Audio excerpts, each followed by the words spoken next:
మనం భక్తిలో ఉన్నట్టుగానే ఉంటాం, కానీ విశ్వాసంలో బలహీనులమైపోతూ ఉంటాం.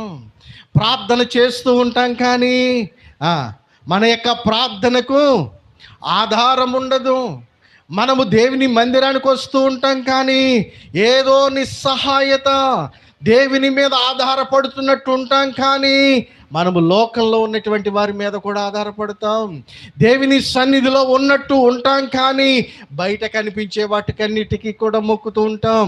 మనం దేవుని సన్నిధిలో ప్రార్థన చేస్తున్నట్టుగా ఉంటాం, కానీ బయటకు వెళ్ళి కూడా దండాలు పెడతాం, పొర్లి పొర్లి నమస్కారాలు చేస్తాం. ఏది? ఇదే కుండ, ఓటి కుండ, మంచి కుండగానే కనబడుతుంది, విశ్వాసంలో ఉన్నట్టుగానే కనబడుతుంది. కానీ ఈ కొండ చేసే పనులు కొన్ని దౌర్భాగ్యమైనటువంటి పనులు ఉన్నాయి. ఇక్కడొక సగం ఉంటుంది, బయట ఒక సగం ఉంటుంది.